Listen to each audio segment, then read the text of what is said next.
Hey, what up, fellas? Making a little bit of progress on Daisy. Let's see. Oh, yeah, I had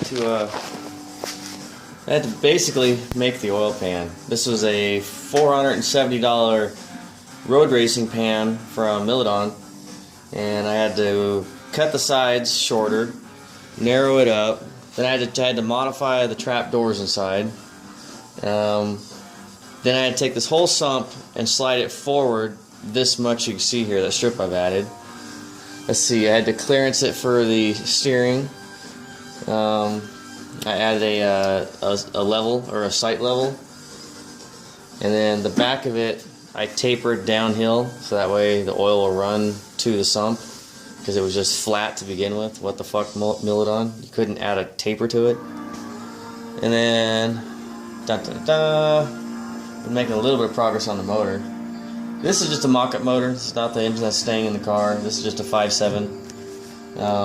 Let's see, what have I had to do? Oh yeah. Let's see. Oh, right here.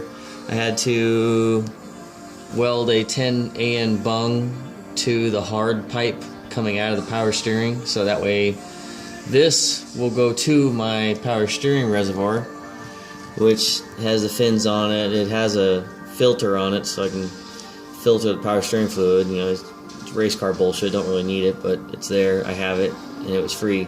So, I'm using it. And then I got my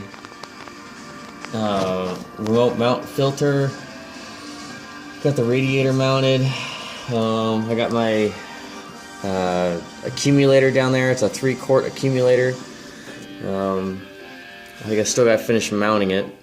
For those that don't know what an accumulator is, it's where I've had this happen to me a lot in my race cars, where I'd go into the corner really hard, the corner entry, and the oil light would come on. You know, 0 oil pressure, because you go into a corner really hard, all the oil goes one way, and the pickup tube's still in the center, so you're not getting any oil. What an accumulator does is when you first fire the engine, the oil pump charges the accumulator, and so you could be out of oil for a couple seconds by the pump, and the accumulator takes up the slack. It keeps a constant oil supply to the motor. If the oil sloshes back and forth around the pan, blah blah blah, it's worth having. So I've got that to make up for this. You know, plus you can run the oil a little bit low in the pan, because the accumulator is going to make up for it no matter what. Oh yeah, I took the thermostat housing and I welded a 16 bung to it, so I can have my fancy schmancy upper radiator hose. And then I've got my oil cooler, or my remote oil filter, remote oil lines set up. I just need to run the lines for it. So tomorrow I'll be running lines. I gotta make the mount for the accumulator. I'm still waiting for my freaking transmission adapter bell housing plate, so that way I can mount the transmission, because I can't make headers until I have the engine set exactly where it's supposed to sit. So hopefully that comes soon. Shop Hemi, hint hint, hurry the fuck up. So yep. Oh, I converted all the pressure lines of the power steering to all -6. So the pump has a 6, and all the rack has all 6s on it.